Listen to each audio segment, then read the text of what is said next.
We're live, pal. Hey, we're live, pal. Welcome, everyone, to a Tuesday edition of the A-Side Live Chat. I'm sure we have fewer live watchers this time because it's a Tuesday, not a Wednesday. We'll explain that in a second, but I hope everyone has had a great New Year's Eve, New Year's Day, Christmas, and all that jazz if you didn't join us last week. But we are doing this Tuesday because I have to drive to start my quarantine before I catch my flight to Fight Island. So I'll be going back to Fight Island. We can talk about that later for the 3 fight cards in 7 days. So I won't be around tomorrow, so we decided to bump it up today. We should be back normal time next week, depending on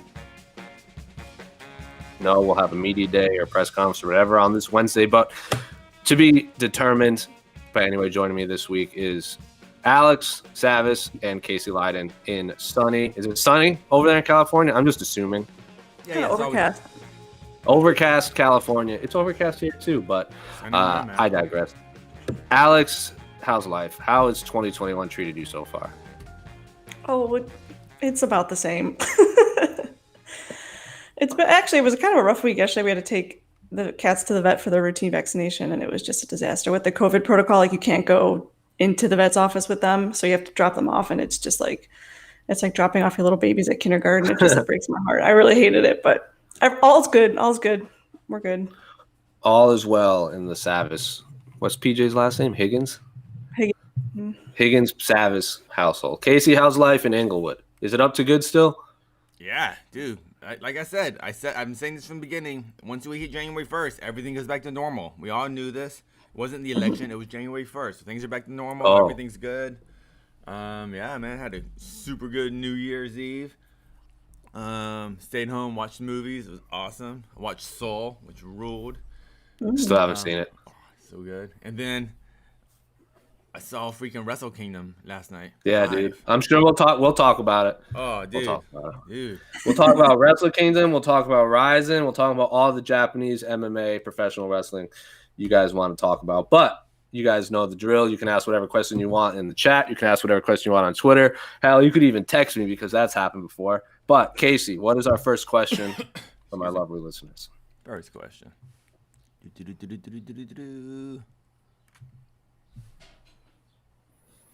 From Strike.mx, so Strike MX NYC on Twitter. Will there be a press conference for McGregor Poirier 2? Seems like the hype level for this, in your opinion. Hashtag the A side. I assume so. I'm not sure. We haven't gotten any sort of fight week schedule or anything, but they had one for the Habib Gaethje card. They had one for the Adesanya, Costa, Reyes, Błachowicz fight card. So I'm assuming there will be one for McGregor Poirier. I'm also willing to bet Michael Chandler, Dan Hooker will be there too, and I'm also willing to bet we'll get Cater and Holloway, maybe even Magny and Chiesa. If I'm the UFC, I try to just do one big press conference the week because I have to get there a week early. So for those first 7 days of nothing, once we can leave quarantine, I would just do a press conference with all those guys or everyone outside of McGregor and Poirier if you want to save those guys because it's 3 fight cards in 7 days, so that's 3 weigh-ins. 3 media days. I don't know if the fans are going to be there or not yet, so I don't know what the media day situation is going to be like or if weigh-in situation is going to be like. So I just try to do one big press conference like they used to do, but that's just me. What would you guys like to see? Casey, I'll start with you because you're going to be probably streaming everything with me. What would I like to see as far as what? Sorry. Would you like to see the big press conference with everyone? You want them to hold, Nah. Well, they're not gonna do the everyone thing. There's just gonna be too many. It's gonna have space protocols. I bet. I mean, yeah, I'd rather just have each main event guys and But as far as like the hype, I'm interested to see this. I'm just interested to see Conor with 0 fans, like how that reacts. Like him doing some weird thing across the stage. It's like it's weird for no crowd, but all right. I'm curious to how many if they do. Look. Yeah. If they allow any fans in general. Remember that one press conference in New York after McGregor got in all that trouble? They didn't allow the fans in there. And it was weird. The dark one. Yeah, it was weird. No, I'd be shocked if Dana didn't do a press conference for McGregor. But I don't think it's going to have like the level of excitement that people are expecting. I mean, because it's Poirier, there's not going to be a lot of like disgusting It's gonna be Newsworthy. like the McGregor Cowboy one minus the fans because remember Conor was on like his best behavior and Dana would shut down every single difficult question presented to Conor. So I have a feeling it's gonna be like that. I think it's gonna be. If there is a press conference, that is. There'll be a press conference, but they might be the best behavior just because they want to make sure this fight happens. It's but yeah. It's gonna be weird. It's gonna be weird. I still don't, because people have asked me. I don't know what the fan situation is gonna be like. I don't know if fans are gonna be there. I don't know what the bubble is. I have no idea till I get there, or they'll probably tell us next week. Man, it'd be interesting how the fans will react. Like, are they gonna be just? I don't know. Yeah, are they gonna be crazy? If there's fans, is it gonna be just everyone's there for Conor, even in Abu Dhabi? Yeah, or just seat fillers. Yeah. All right. Giving seats away.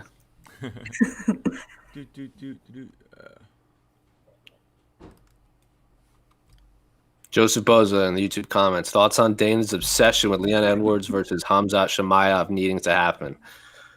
So, yes, Khamzat Chimaev still had COVID, or was recovering from a bout of COVID. Leon Edwards was also recovering from COVID. This fight was supposed to happen on was it the Wednesday card? Yeah, the Wednesday card. Khamzat got pulled this time. It was Leon the first time. It was Khamzat the second time. And they had Magny Chiesa, so Magny could have got the bump. According to Mike Heck's interview with Michael Chiesa, apparently that's coming out. Chiesa thought that once Khamzat got pulled out, they were going to take the Magny fight away from him. Didn't happen because apparently Dana really wants Leon Edwards versus Khamzat Chimaev. What are your guys' thoughts on this fight? Should the UFC have just booked the Leon Edwards Magny fight? Or what do you think about them just saving this fight in general for the third time? Well, I think Mr. Boza is correct here. It is a weird obsession that Dana has with this fight now. Maybe he's like, I'm gonna show the media I can pick random names and make him fight no matter what. Maybe I don't know. Maybe this is the new Habib versus Ferguson. I don't know. Maybe we need a new one to start. It's weird. I thought Chimaev should have. Well, I guess he was sick. Maybe that's why he couldn't fight in the States last couple weeks ago for the original Edwards fight. Well, maybe. Yeah, they just didn't. Yeah. I just want this fight. I don't know. Dana's weird. That's my thought. Yeah, I also think. Khamzat Chimaev beating Leon Edwards is a guaranteed title shot. I think because Khamzat is his guy right now. We've seen this a million times where he's putting a rocket ship on him. So Khamzat hasn't even fought a real welterweight yet, and he's already ranked. If you beat Leon Edwards, you're going to fight for the title. It's still a horrible fight for Leon Edwards because if Leon Edwards smashes Chimaev, we're just going to go, oh, Chimaev was overrated. If Chimaev smashes Edwards, we're going to oh, Chimaev should definitely fight for the title. When I say Chimaev, sorry. When I say Edwards Chimaev is for a title shot, I'm not talking about Leon Edwards. Yeah. Unfortunately. That's so sad.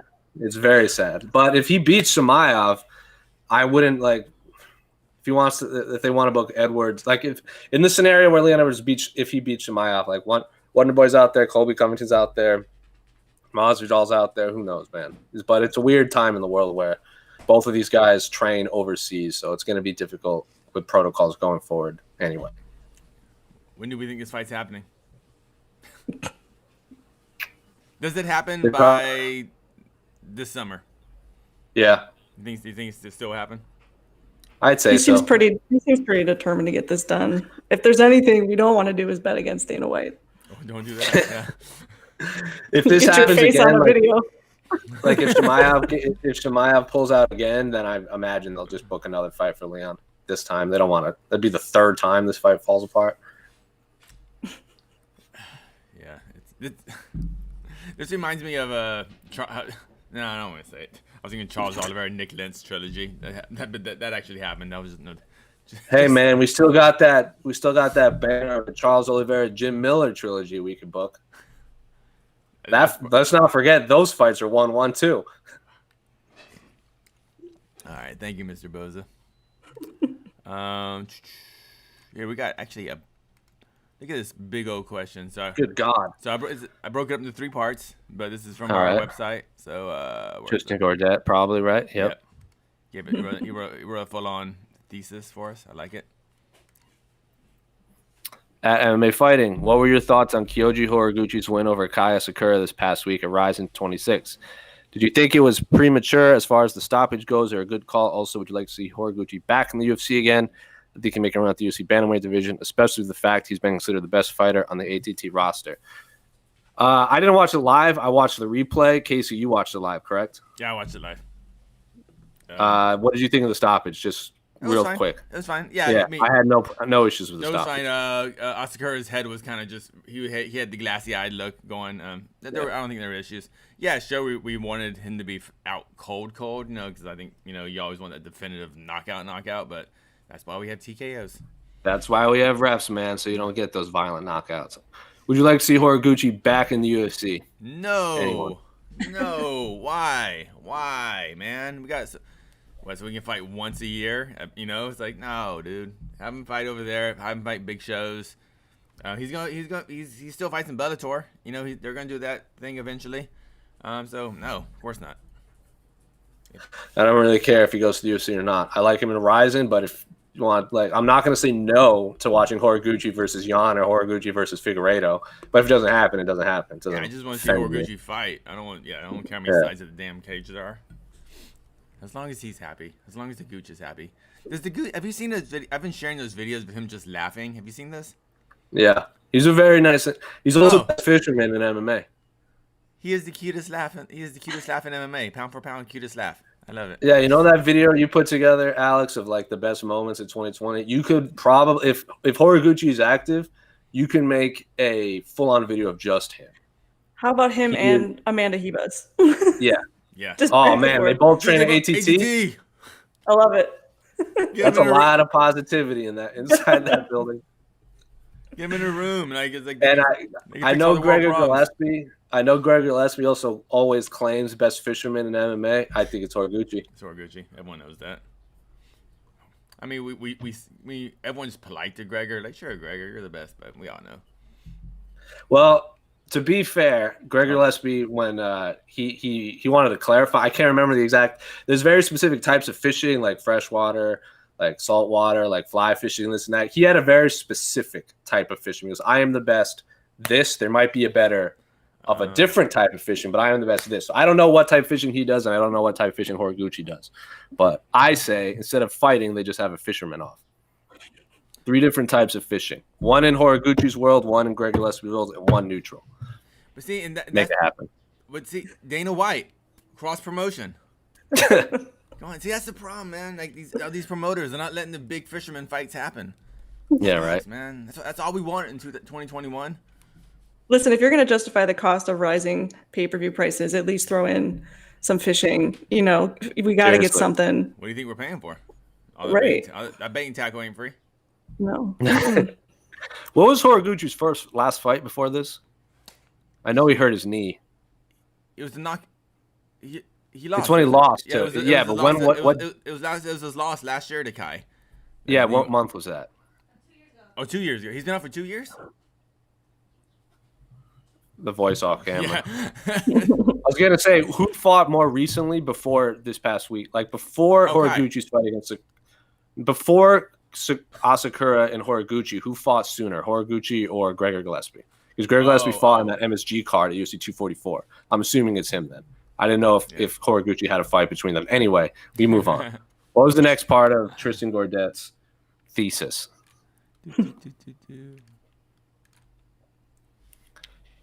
Were media and fans as skeptical as Zhang Weili and her rise catapulted her in a title shot and winning it as they were with Khamzat Chimaev and his instant rise to possible stardom? Remember, it only took Weili 3 fights to earn a title shot. I think it caught me by surprise when she got her first title fight. She obviously, when she beat, was it Tisha? When she beat Tisha Torres, I thought I knew she was legit, but I was surprised because at the time when she got the title fight, wasn't she like, I don't know, 6th or 5th? And there was other fights that we wanted, there were other fights that we assumed would happen, but then when they announced the Andrade Weili fight in China, I remember Casey was surprised. I was surprised. Alex, were you surprised? Yeah, I mean, I don't think any of us really. Well, I'd be surprised if I wasn't surprised at any fight announcements. But the thing is, Zhang Weili had a lot more fights under her belt than Hamzat does. So I think we've seen a lot more from her, and we've seen more dimensions of her than we've seen of Hamzat Chimaev so far. Yeah, she was 16-1 when she made her UFC debut. Beat Danielle Taylor, who is probably an atomweight. Beat Jessica Aguilar. Dude, she destroyed Jessica Aguilar. That was the fight when I was like, oh my God, this woman is a beast. And Aguilar, I think her best days were behind her, unfortunately, when she made the UFC. She also had that bad knee injury or something, didn't she? Yeah, but right away. But what impressed me in that fight is Zhang. Because I thought of her as a strong stand-up fighter, but she destroyed Aguilar on the ground. So I was like, woo. And then she beat Tisha. So yeah, she was 3-0 in 1 year, less than a year, and then got the title fight in China. So I don't remember what she was ranked. I remember thinking, I remember we were talking about like maybe one more win, get a title fight, but then when they announced it, I didn't hate it. It was one of those timing is everything fights. You could tell. It was like, it's just because of the way the Beijing card lined up and everything with Andrade's health. Well, not health, but she was healthy, but like the way the fighter schedules were. And then it just made sense. I remember going down the list. I know people thought the Joanna fight probably because she beat Andrade already, so maybe do the rematch for her first defense. The Rose fight, Rose was taking time off. And then there were a few other ones that like Andrade had already beat or already had fights. So going down the list, it was like Joanna or Weili were like the only two available. And I assumed it would be Joanna. But they did Weili, and the rest is history. It doesn't matter in the end because she won fair and square. Did you watch it? I didn't even watch that fight. I remember I fell asleep on the couch, and then like Esther just hit me. She's like, main event. I was like, oh right, I missed the main event. And she's like, oh, it's done. I'm like, what? Yeah, I do remember. I remember because I had to stay up to do the graphics and stuff for that fight. So I watched. I get that one and the Blades and Ngannou fight card mixed up because they were both in Beijing, or they're both. I don't remember if they were both in Beijing, but they're both in China. So I get those two confused, but they were both very early. And Overeem was on one of the cards. I can't remember. Yeah, they both basically ended like when the second exchange or something. Yeah. Yes. And the third part of that question. Is it just impossible to figure out? Wait. Sorry, we didn't even answer the question. We just went over her. We just basically went over how awesome she is. That's all we said. Chimaev, I think, is a little different because he broke a UFC record in his first two fights and then fought again like real quickly after that. So it just came out of nowhere. Also, none of us, like, we were talking about it, and I think our former coworker Danny Segura made a good point on Twitter where when people were complaining about how Hamzat was the newcomer or breakthrough fighter of the year for their site, Junkie, same as ours, and people were like, oh, it's Kevin Holland. Right. And Danny was like, Kevin Holland's been in the UFC since 2013. I didn't know who Hamzat Chimaev was until he entered the octagon. Yeah. And now all of a sudden he's fighting in main events. So, like, I agree 100%. Yeah, that's why I didn't put Kevin Holland in my top 5 because the way it was presented to us was breakthrough fighter / newcomer of the year. That takes Kevin Holland out of the running, in my opinion. Yeah, he's not a newcomer. I think he made my top 5 in the sense of where he started and where he ended, but Hamzat was clearly the winner as far as where he started and where he ended. Yeah. He was 2. Kevin Holland was 2 or 3 for me, and Joaquin Buckley was 2 or 3. Joaquin's up there. I mean, I could get that. Yeah, Joaquin Buckley, I mean, he gets knocked out by Kevin Holland, and then his next fight, Kanye West is making music videos off of him. Like, that's like, come on. That was a big jump, too. So, yeah, but I agree. Hamzat was my breakthrough, too. Is this his final one? Yeah. Is it just impossible to figure out and assess how a fighter is going to do when they make their debut in the UFC after watching the rise of regional fighting scene? Does it just depend on how you rate the level of competition in that particular promotion? We expect fighters like Michael Chandler, Manel Cape, and possibly later down the road, Kayla Harrison make a huge impact in the UFC and become future contenders. I didn't even know who certain fighters were until Casey or Heck mentioned them because of how closely they may have watched that particular fighter and other regional promotions. Well, I think I wouldn't call Bellator Rise in a regional promotion, though. But. Yeah, I would. I also wouldn't say Manel Cape and Michael Chandler could be contenders down the road. They're contenders now. Yeah. Especially Manel Cape is a contender because the division is pretty shallow still because they're rebuilding the flyweights, and Manel Cape is awesome. Not 100. I don't think he's going to be champion right away, like a lot of people think, but he's clearly top 5. Michael Chandler is already a contender. He's beaten some phenomenal fighters. Also lost to Will Brooks twice, which looks worse and worse every day. Kayla Harrison's only made 145 once, and she's not even in the UFC. But as far as regional fighters go, I don't know. It just depends on. You just got to pay attention. Like I knew Casey Kenny, and I saw Casey Kenny. Like Henry Cejudo, I saw him like his first or second MMA fight ever in Arizona. I can't remember. It might have been in Arizona. But that was Henry Cejudo, like former Olympic gold medalist. Like he has the kind of the Kay Harrison rub where you just assume they're going to be good.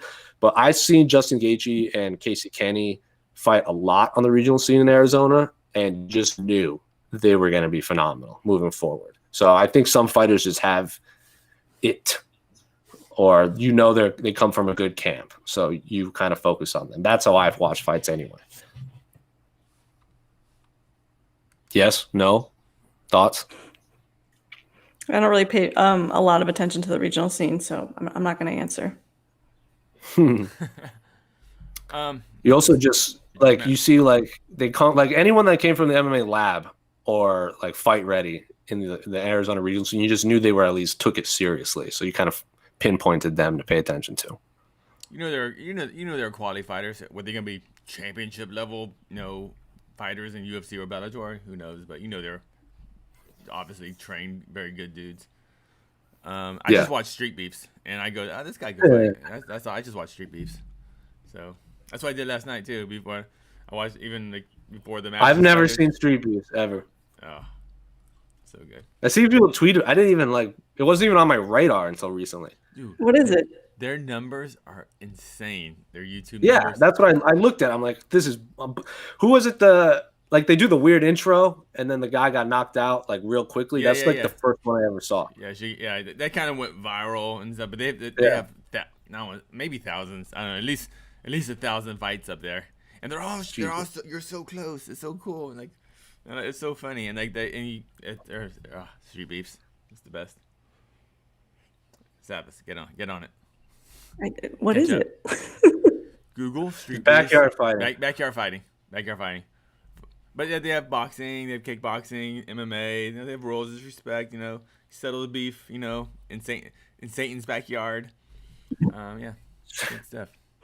Is Dada 5000 making an appearance? No, it's not. It's not. That's different. It's not. That's different. Get it right. Oh my god. This is Street Beefs. Yeah, seriously. Another one. Terrence Leverett, since no one has had the courage to ask last week, tell us about Cyberpunk 2077. Still chugging away at it. It's very I got sidetracked a lot, so I've barely done any of the main quest. So I can't answer that, but I've discovered Keanu Reeves' character, and my God, is he bugged out. It's hilarious. Watch it. I thought I hadn't run into too many bugs. I find I have more enjoyment looking at Keanu Reeves' character just glitching out than I do playing the game. It's phenomenal. You're in a car, so without spoiling anything, Keanu Reeves' character is not physically there, but you can you're the only one that can see him. So there's a point where you're sitting in a car and he just shows up to you, and there's a meme because he introduces himself the same way every time. But he's sitting in a car, but it had glitched, so he was outside the car. So the car was going, but he looked like he was sitting on an invisible chair outside of the car, just levitating around. It was great. It's the buggiest game I've ever played in my life, but it's a lot of fun. There are a lot of complaints about it, but I'm sure they're going to fix it up. It's very reminiscent of Mass Effect Andromeda, where all the complaints they fix down the road. Hopefully, anyway. Do they just release the game before it's ready, or the game? So the game's they so massive, had. Well, the problem. I think a lot of people had a lot of I've never seen a game of higher expectations in my life because it's the same studio that made The Witcher 3, all the Witcher games. They had promised the most realistic, expansive city setting in video game history. Every single NPC was supposed to be its own AI kind of thing. So it wasn't like Skyrim where it was just recycled animations over and over and over, the same voices. Not true. It is very every single character bugs out, which is why it takes forever to load because they have to load so many NPCs, but they all glitch out all the time and they get stuck. I'm sure people have seen it. It looks like you're Jesus Christ crucified. They just stand there in the middle of the street with their arms spread out like this because the computer can't load their animations, and that's like the default pose. And they pushed it back 3 times this year. So it's supposed to be like September, and then like October, and then November, and then it finally came out. And it's just not done. The studio definitely got pressure from the people making the game, definitely got pressure from like the high ups in the studio to get it out for Christmas, but it's 100% not done. It's like it's a phenomenal base game that they should have taken another year to finish. Do you think that, I know they came out and said that they were going to offer like refunds to people. Was that justified? Like, is it that bad? I've heard for the PlayStation, like for the PlayStation system, I hear it's unplayable at times. Yeah. Same as the computer too. So PC gaming, but for Xbox, it's been fine. For new generation, apparently it's a lot better. But like if you bought it for what PlayStation came out? PlayStation 5? Yeah. PS4, I guess it's like unplayable. So I couldn't tell you, but from what I've seen online, if it's as bad as the video glitches I've seen, yeah, 100%. They should get all of their money back. That's wild. It's just not done. It's so weird. How is that? I feel like, how's that legal? Yeah, it's happened a million. It's happened so many times, like where games just come out and they're not finished. Like there are points where like I've seen the game where like all of a sudden there's just a missing piece of the floor. I'm like, oh, they clearly didn't finish coding this one section of the game. Or the thing that people keep pointing out is there is an entirely built monorail system in the game. Like you can go to a train station, you can see the train tracks, but there's no train. Like it never shows up. Whoa. And the NPCs that enter the train track, someone followed them. They literally enter the train track, walk down the platform, up and back, and then leave. So it looks like they're getting off and on trains. Like they're just not done with it. I just think they got pressure to put it out in time for the holidays rather than wait and perfect it. Damn shareholders. Seriously. Also, the teaser trailer came out 7 years ago. Like that was the first teaser. And it was just artwork. And people were like, this is going to be the best game of all time. It had because again, the Witcher people made it. So they thought it was good. Also, I didn't expect it to be first person when I bought it, but I also didn't really look into it. It's just not done. But so if you're going to get it, wait 6 months and then buy it. Because the first update was like 50 gigs. Well, Jose, thank you for having the courage to speak about Cyberpunk 2077. People hate on it. I think it's funny. Also, when you scan certain people, you can see if they've committed crimes. And you can find like, so if you just see a random person walking down the street, you can scan them with your like cybernetic eye and it will tell you if they committed crimes.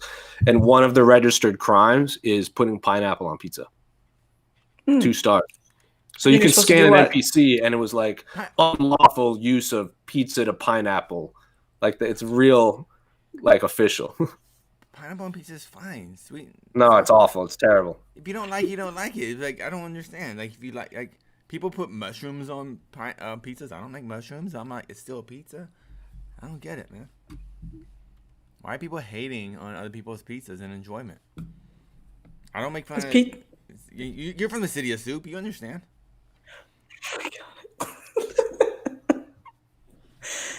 I don't live in the city of soup. I left. It smells too much like soup. I wonder why. She traded in her soup for her LA avocado toast. Joseph Boza, how historic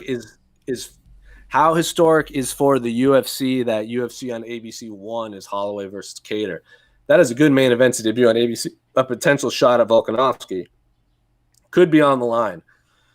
UFC on ABC is awesome for people who, it's awesome. Anytime it's a big network shows any sort of mixed martial art, it's great. I don't think Holloway winning is going to get him a shot at Volkanovski again, though. Isn't this going against the playoff football too? Don't know. I think it's going. Yeah, it would be the day before, right? No, I think I thought that's what I thought I read. That's why because ABC is competing against NFL playoffs. Maybe it could be wrong. Makes sense. Doesn't ABC usually have NFL playoffs though? No, I think I don't watch NFL. What networks? It's like Fox, NBC, ABC, ESPN are the big ones. Okay, well. And the Super Bowl is on a rotation. So it'll be Fox and then like ABC and then NBC and then like they constantly rotate it every year it's a different broadcast for the Super Bowl, so one person doesn't monopolize it. That's why whenever the UFC or the Super Bowl was on Fox, the UFC would hold the Fox card the Saturday before, wherever the UFC was. So the year it was in Houston was on Fox, so they did Korean Zombie Bermudez in Houston. And they used to do pay-per-views before, but they started doing just fight nights. Before. Yeah, Anderson Silva versus Nick Diaz was Super Bowl weekend.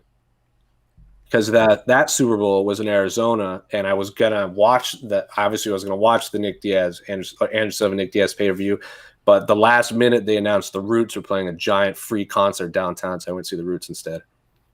Fair enough. How historic is this?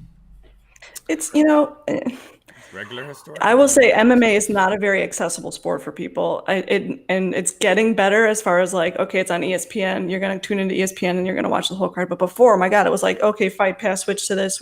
And I'm like, I'm freaking lost, dude. Like, I don't know where this is. And now we've got one other place to check to try to find another channel. Oh, man. Like, I don't know. Hopefully we can simplify that in the future, but I don't know. I don't know how that works. Yeah, I mean, it's whatever.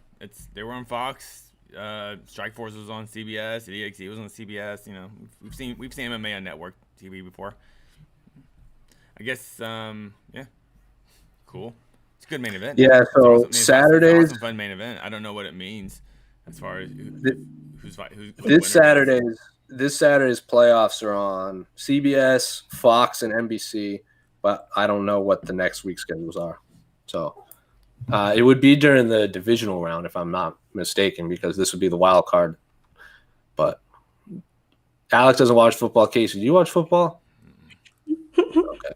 Dude, they're building a new football stadium right down the street. I was like, oh, that sucks. No, they're done. I thought they were done. They're done with that stadium, I thought. I don't know. It's gigantic. Wait. That's where I used to go see Muay Thai fights. But now it's a football stadium. Like, I can one up you, Casey. I picked a college because they didn't have a football team because I didn't want to have to force myself to go to Saturday morning tailgates at 7 a.m. and then go watch a football game. Nope. Shout out Bradley University. Got rid of the football team in 1970. The LA Chargers and the LA Rams share the stadium down the road from you, Casey. The Chargers just fired their head coach. They probably have the most coveted head coaching job in all of football, college or NFL right now. I mean, so hey, if you're out there looking for a job, there's an opening. Yeah, dog. Send your resume. And the Houston Texans are terrible, and J.J. Watt's going to leave. Oh, I like that. I like that J.J. Watt guy. Everyone likes J.J. Watt. He's basically The Rock if The Rock stayed playing football. Yeah. He's like a total bro, but like, oh, but you're kind of cool, man. All right, he is a bro, but like when he got married, he's a cool bro. I can't remember who he's married to, but he's married to a professional soccer player. Yeah, she plays for Chicago right now. Yeah, cool. He is very much like when he goes to games, he'll be like so and so's husband on the back of his jersey instead of like he's very he's great. He's been very adamant when she's referred to in articles as JJ Watt's wife. He's very adamant to call it out and be like, she has a friggin' name of her own. Thank you very much. Yeah. So respect JJ. He's also could have, if he didn't get hurt so much for like those few years, he could be the best defensive player in the history of football. So he's actually really good too. He's not just he's not just good. He's like generation. He is like when you were next to me when Mookie Betts got traded. Mm-hmm. If I was a Texans fan and JJ Watt left, I would cry. He is a generational talent that you don't come across every day. That's cool. That's good. That's good. And when he says he's a good guy too. When he retires, he will find just as much success in Hollywood if he chooses to go down that path. He could be like he could be The Rock. He could be The Rock. Awesome. Yeah, I know. I saw a couple of his skits on when he was on Saturday Night Live. So I was like, oh. Yeah, he's funny. Yeah. He's very well spoken. And I watched when they did what's that show? Hard Knocks. They did the Texans one year, and he was like going over his like sleep schedule and workout thing. There's like a 500-pound like tire that he's like, my rookie year I flipped this once. Now I flip it 30 times a day or something crazy like that. He sleeps like 12 hours a day. And then like he breaks down like you don't sound like you have any sort of fun in your life, but he's hyper dedicated to football. Very nice man too. Wait, he sleeps 12 hours a day? Something like that at night, yeah. So because like his body to recover and everything. That's And so he's weird. like a rookie's like, oh, I'm going out to dinner. You want to come? He goes, no, I got to go to bed at 8 p.m. Like he's hyper dedicated to his craft. That's the only way. Yeah. If you're, you gotta. And it shows. Rest. He You gotta get rest. if he's not hurt, he could be the best football player ever.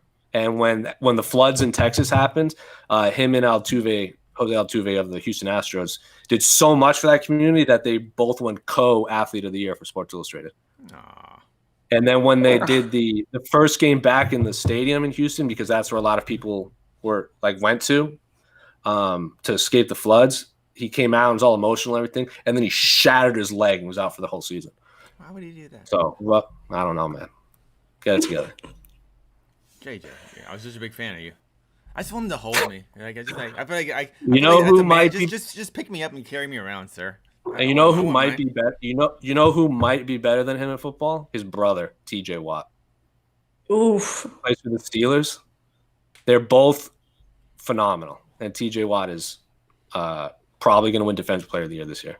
Is he as adorable as a person? Like, yes. Would I want him to hold me? JJ Watt is built like a triangle, like his shoulders are really big, and he has like really like marathon runner legs. And TJ Watt looks like Francis Ngannou if Francis Ngannou was white. He's just a huge muscular man. So it depends on what shape of human being you're looking for. All right, I don't know. Thank you for your question, Joseph Bozo. Look at us talking football. I'm talking JJ Watt. I'm talking football. All right. I think I owe someone some money for that. Oh, here. Wait, where is it? Where did that question go? Okay, this is a long question. Enjoy this one. Prediction time from MMG 2K20. Who will all the UFC champions be on January 1st, 2022? So 1 year from now, who will be UFC champion? Man. Start from the top. Yeah, let's start at the top. Heavyweight. No, it's gonna be Mr. It's gonna be Mr. John Ngannou. Jones. No, it's gonna be John Jones. John Jones. It's gonna be John Jones. No. Is John Jones gonna beat Ngannou, or is John Jones gonna beat Stipe? Yes. John Jones not beating Ngannou. Yeah, I think John Jones beats both of them. I think John Jones is the best light heavyweight and heavyweight in the world. Well, we'll see about that one. Let's bookmark this and come back to it in 2022. I'm fine with I'm also fine being wrong. Like, clearly you're fine with it. Yeah. Light heavyweight. John Jones seems to me like I just don't believe he's fighting anymore. He feels like the PFL. It's just a thing people talk about, but I don't actually see. You know? Yeah, that's a good point. Even if he does become heavyweight champion this year, will it still be by next year? Probably not. I don't know. He might be gone. I just don't see. I'll be shocked if John Jones fights next year. Just because I don't know. Just, things are stupid. I think he'll fight once, maybe twice at the max 2022, because I don't think he'll fight heavyweight until the summer, and then maybe one more at the end of the year. But I think John will be heavyweight champion. Light heavyweight, I have no idea. For Hashka. No idea. Ooh. Could be Jerry. It very well could be Jerry.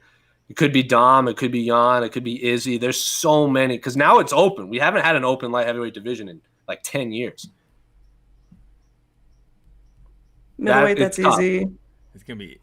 But is it? Well, if is he going to get vacated? We have to vacate? Is he going to fight in both divisions? Middleweight. Yeah, middleweight's tricky because it might come down to whether Izzy vacates or not. No one's going to. If Izzy. He won't get beaten, but he might leave the 85 division. If someone's going to beat him in middleweight, like. I don't know.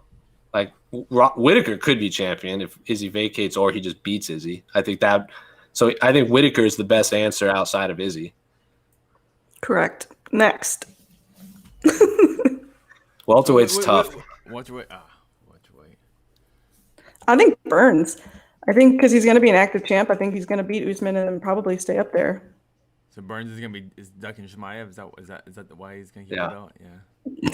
Colby Covington is a good answer too. Oh, I forget about him. That's a answer. I don't think that's a good answer.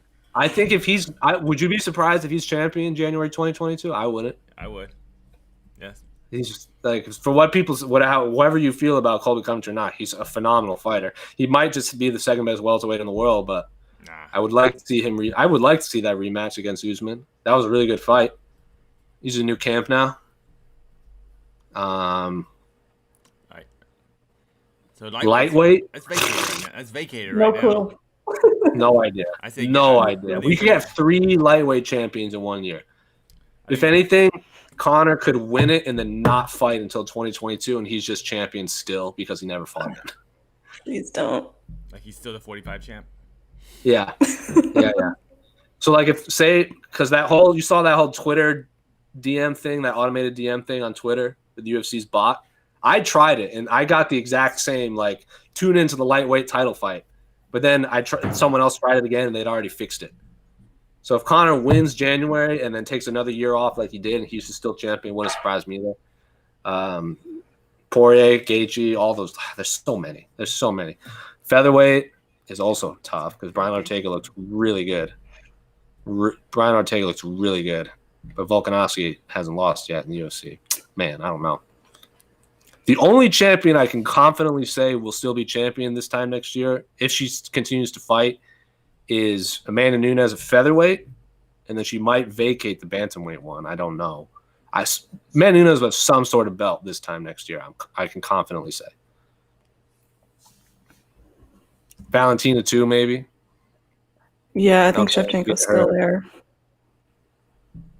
What about men's flyweight? I think rematch Moreno, and then I think we see a trilogy and goes back to Figueiredo. I just see these belts being defended so rarely because I agree. I think at most 2 times for each division at most. I'll ask which champion will have the most fights in 2021? That's a different question. Oh, that's easier. I think it's gonna be one of the smaller weight classes. I think it could be men's flyweight or men's. I'm hoping men's bantamweight. I'm hoping either men's flyweight or men's bantamweight. They have the most because they're not as expensive, and you can have them as co-main events on pay-per-views or main events for fight nights. So yeah, that's why we got to get that. Thing. Yeah, we got to get that first title fight between Jan and Sterling out of the way, and we still don't have a date for that. Why not? What's going on? I don't know. I think if Burns wins, he's gonna want to be active. Yeah. All right. Same as Ngannou. Yeah. Let's see how we. Did he actually get sick from COVID? Who? Gilbert Burns, or did it? He actually that was sick. July. Oh yeah. Go read Guilherme's story. He talks about he talks about the symptoms and everything, and he was really sad watching Masvidal Usman or Usman Masvidal because it should have been him. But he's like, honestly, it's a good thing I didn't fight. I would have. There's no way I could have fought. Yeah, I mean, now all this new research coming on these long-term effects of the virus, especially the people who had symptoms, and so you just hope there's no long-lasting effects on all these guys. Did we cover it all? Yeah. No, women's strawweight. Oh, women's strawweight. Ooh, Weili. Ms. Zhang should keep it. I think Valentina will only lose to Weili if she goes up. I don't think she'll lose to Valentina. I mean, I think Valentina would beat her if Weili goes up in weight like Dana wants. Rose is a tough fight. Yeah, of course. Oh, the second if they Joanna rematch, if that ever happens, it's a tough fight too. Dude. A lot of people think Joanna won the first fight.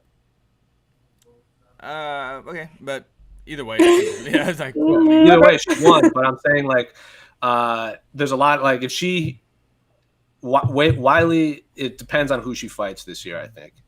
But yeah, she could absolutely I favor her to have the title. But if Rose, Joanna, or anyone else dethrones her, wouldn't be surprised either. Yeah, she's not invincible yet in my mind.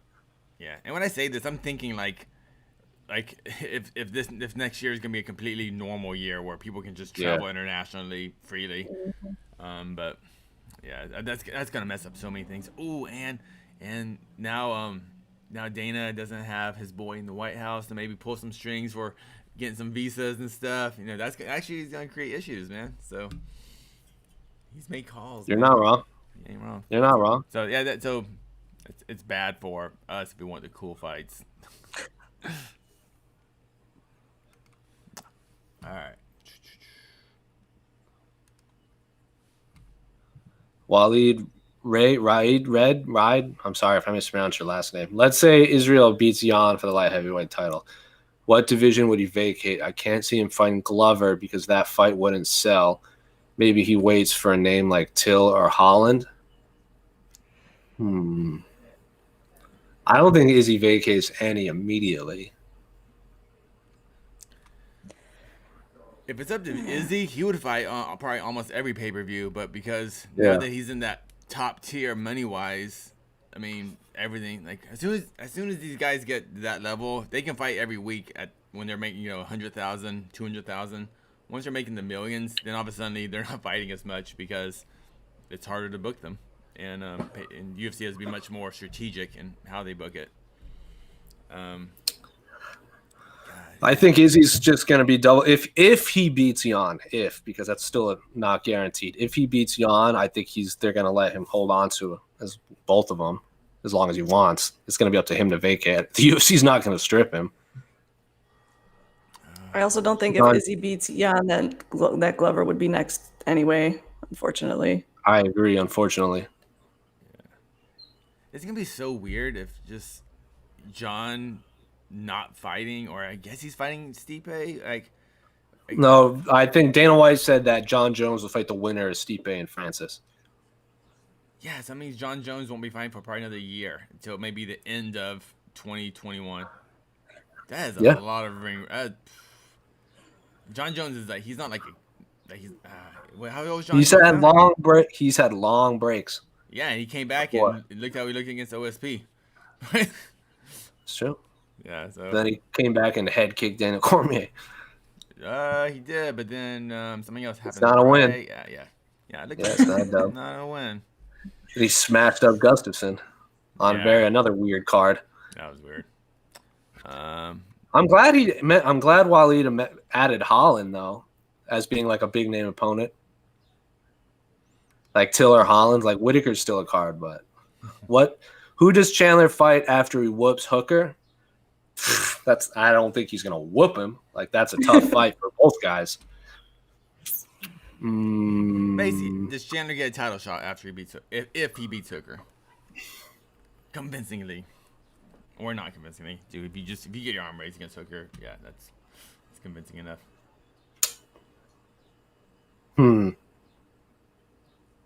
No. That's so weird how you can be the backup fighter, but then even after a win, you still won't get your title. Like he went farther back in line. if I would say because he's on the same card as Conor Poirier, I would bet the winner of this fight of Chandler Hooker fights. Damn, man, I don't know. Because Gaethje's there, Oliveira's there. I think we can answer this after the Conor Poirier fight or the Poirier McGregor fight. Because there's no champ. Yeah, there's no.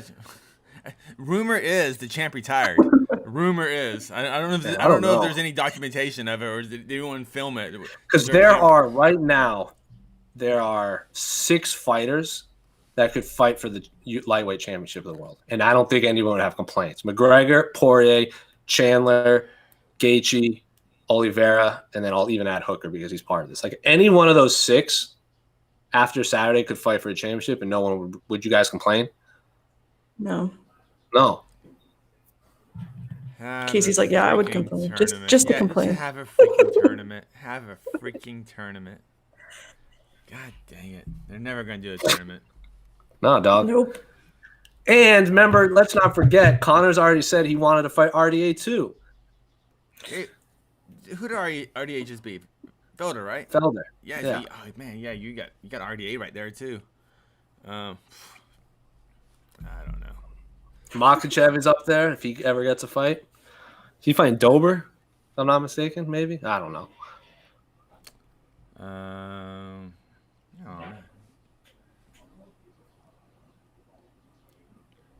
So I don't know. Yeah. Got to beat Hooker first. Because Michael Chandler has been in some bangers and Hooker has been in some bangers. Hooker has the quarantine situation. He has to go back to New Zealand. And for all we know, both could get 6 months medical suspension. So let's not talk about making title fights. This commenter's name is Your Daddy. Oh, well, I didn't even see the icon. And describe the picture first. It is a scantily clad woman, which appears to be a rubber ball in her mouth, tied to her mouth. There you go. I'm not going to use the words that it is, but yeah. That must have been an accident somehow. Yeah. Uh-huh. Whoops. Who should Zabit fight other than Yair? Korean Zombie. Boom. Next. Thanks, Mr. Daddy. All right, so. So your daddy or my daddy? It says your daddy. Well, it's your wait. If I'm hello. So it's your daddy. Your daddy? It's a paradox. It's my daddy. Whoa. Whoa.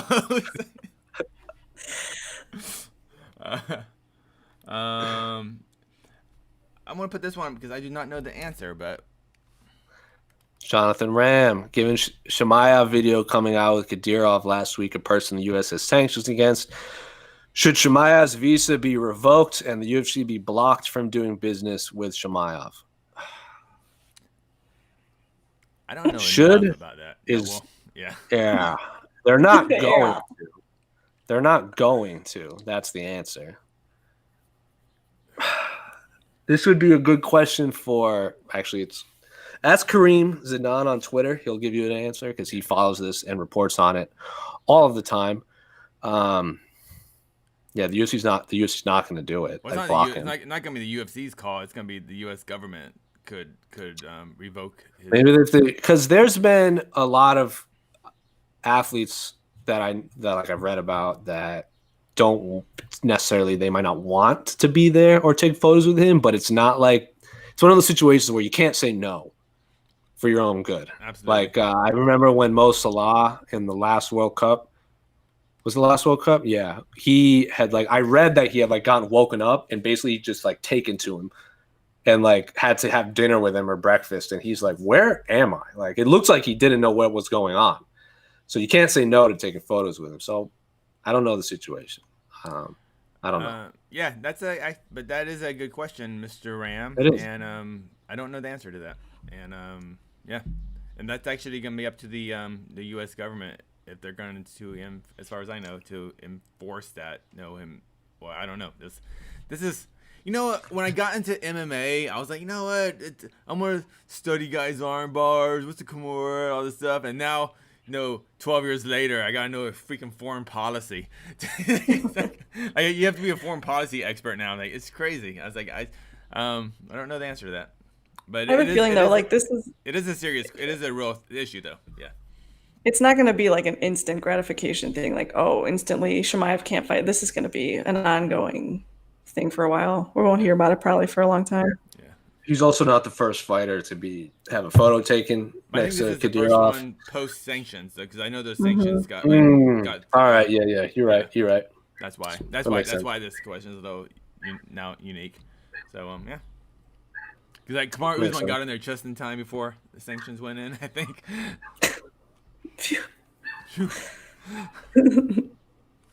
He also Kadyrov has been next to the UFC. He's been cage side.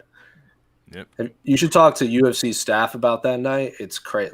They said he just appeared and just walked in, no ticket, and they were people are yeah, good luck, telling him he can't come in. Oh, dude. Hashtag. I was avoiding eye contact with those people.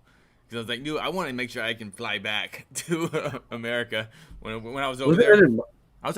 He was there for that. I thought it was the Moscow card. No, he was at Habib Poirier. I think he was also at one of the Moscow St. Petersburg cards. He was in front row.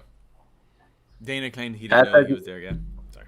Hashtag the A-side. What's the better champ versus champ? Adesanya versus Jan or Horiguchi versus Archuleta? Well, one's a champ going up divisions. One's just cross promotional. So they're no different. Dude, Horiguchi Archuleta. That's awesome. Horiguchi Pitbull would be bananas too. Pitbull looks like he can make 135. I like to see Pitbull go down.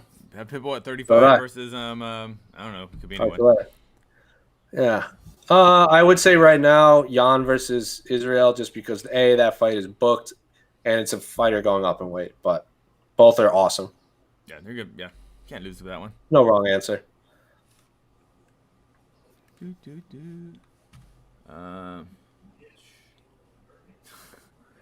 put that question.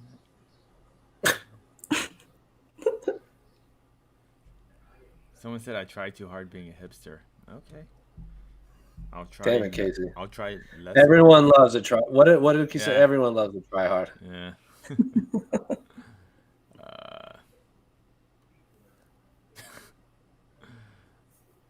Sorry, I'm gonna. Oh man, come on, ask me a question. There we go. What's going on with him? Lucas Bayford, does Costa make it back to the top, title contention? I mean, he's still in the top 5. It's not like he fell out. If Israel Adesanya does vacate the middleweight title for whatever reason, I don't think he is, but if he does, I don't hate Costa versus Whitaker for a vacant title. Yeah, that makes sense. Just based off rankings, but if they want to do something like it's Whitaker versus fill in the blank. Like, even if it's Israel Adesanya, Robert Whitaker 2, if Robert Whitaker fights at middleweight again, it should have some sort of title, interim, vacant, undisputed title on the line. Just my opinion. I'm sure we all agree that Robert Whitaker is the rightful number one contender. Yeah. It's just a matter of it being tied up. Since he's on a win streak, is it crazy to have Whitaker versus Vettori? I would like to see Vettori versus Till, honestly. But if Whitaker needs an opponent with a win, I mean, it's kind of weird giving Costa a title shot or interim title shot after that smoking. You're not wrong. If they want Vettori, like if they make Vettori versus Whitaker, cool. I'm fine with that too. But I like Till Vettori just because they kind of like Till was supposed to fight Hermanson, and then Vettori stepped in, won, and then they kind of seemed to matchmake that themselves on Twitter for the European best European middleweight title. Bronson, like if Holland knocks out Bronson and goes 6-fight win streak, like I wouldn't hate him fighting Robert Whitaker either. No. Whitaker's already beaten Bronson, so I don't think that fight would happen. And then Costa's there too. So yeah, middleweight's awesome. It should be fill in the blank versus Robert Whitaker for something. Yeah. Doesn't Robert Whitaker have the most wholesome social media accounts? Like his Twitter. It's up there. Way up there. It's just easily top 5 pound for pound most wholesome social media presences in the world. It's the cutest. Also, his countdowns are also adorable when his kids will have the matching singlets and they're like doing the head rolls. Ron Swanson, the real Ron Swanson. What happens to Chandler if he loses? Still top 10. Eddie Alvarez lost his UFC debut too. He won the championship. Yeah, I think it'll be fine. I think it just sucks for Chandler on a personal level. Yeah, he doesn't get half his paycheck, and that's awful. Yeah. I also think it depends on how he loses. If he loses, like Eddie Alvarez, that fight against Cowboy, he's gonna get smoked. Like that was a close fight. Yeah. Like remember when he got him in that clinch and just had like 10 blows, like back to back. Eddie looked like he was about to finish that fight, and like within the first couple of minutes. Remember? Yeah. And then he lost, and then he rattled off. The good thing about lightweight is it has so many big names that Chandler's always because Eddie lost, and then he beat Gill, Pettis. Who else did he beat? Did he have to win 3 to get the title fight? Gaethje. Gaethje was after. Gaethje was after. Oh yeah, you're right. I remember Eddie had to go into wrestle mode. I think it was Gill. Blew his eye up. He blew his eye up against Gill. Remember? Yeah, Gill. Because he blew his nose. Yeah. And then when he fought Pettis, I don't think he just wanted to stand with Pettis. Yeah. So then he beat Gill and Pettis back-to-back splits, and then beat RDA on Fight Pass.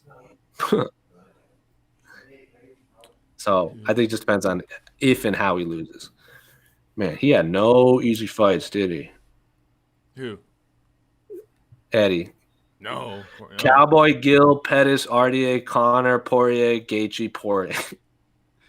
God damn. That's like Anthony Pettis' run too. when RDA got booked against Alvarez, that kind of felt like when Andrade got booked against Zhang Weili. Yeah, Yeah. it was kind of like one of those. Right. I guess so. Sure. The time. Remember, it was a fight night. It was a fight pass card. It was like a free. Yeah. It was the middle. that was the 3 title fights in 3 days, or 3 title fights or 3 cards. So because it was like Eddie RDA, Joanna, Claudia 2, and then it was the Aldo McGregor show. If I remember correctly. No, wait, that was July. Man, I don't know. Yeah. It all blends together for me. It all blends together for me. Last question.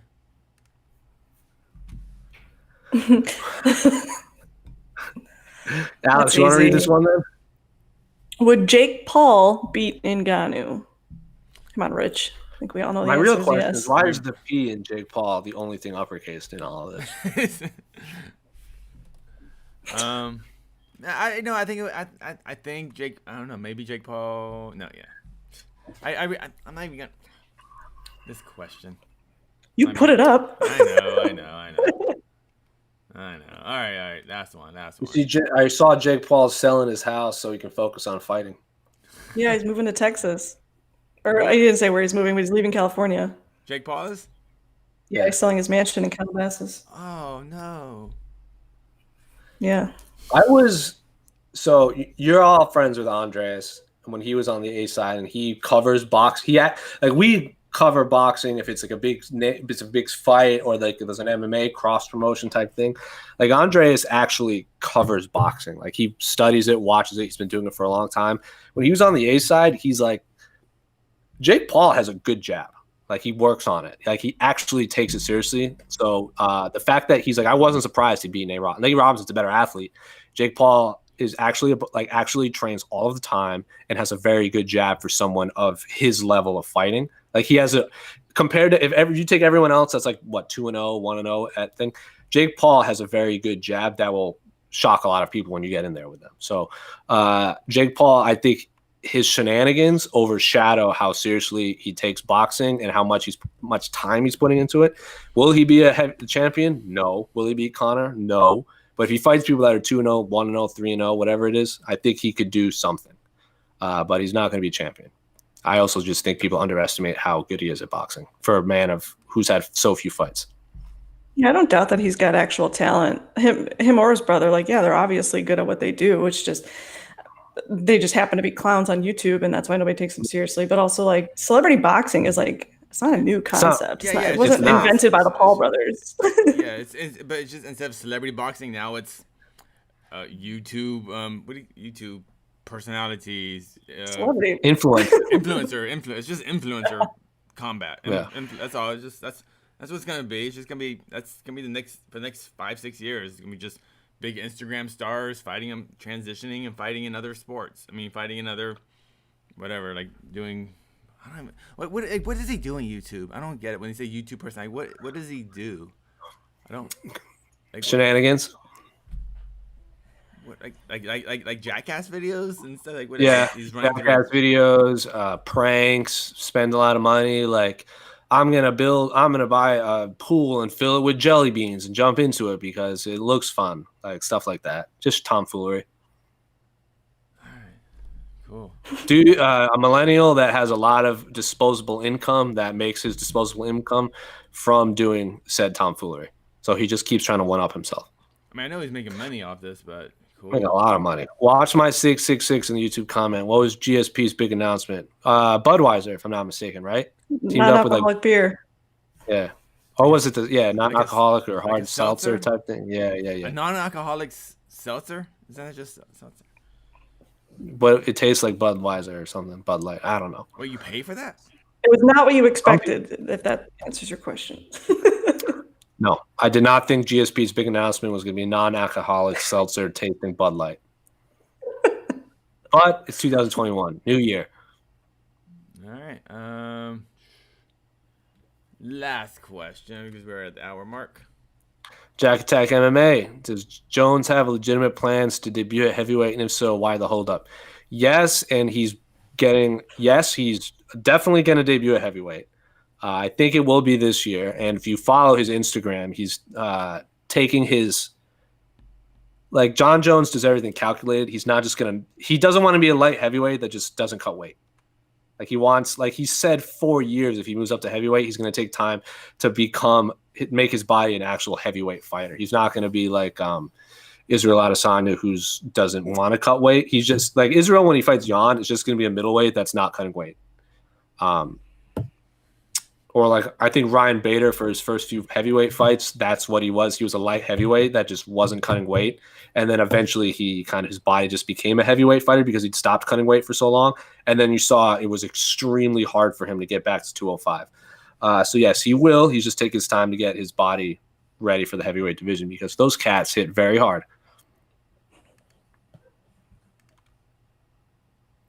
Why that is the holdup. Money too. Money too. Money.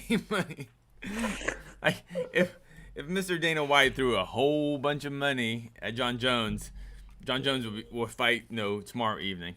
It's like, yeah, you throw enough. Dana White's also said he's fighting the winner of Miocic versus Ngannou 2. So that fight has to happen first. Can't debut if you don't have a fight. Any chance he doesn't debut for a title fight? He just fights a fight? No. Don't think so. Unless Izzy decides he wants to go fight a heavyweight. They would have to pay him like championship money to fight. Yeah. Unless for whatever dumb reason Izzy decides he wants to fight a heavyweight too. And he's like, oh, I'm going to fight John. I'm going to beat him. Get a third belt. Like, that would be nonsense because then you would be holding up 3 divisions.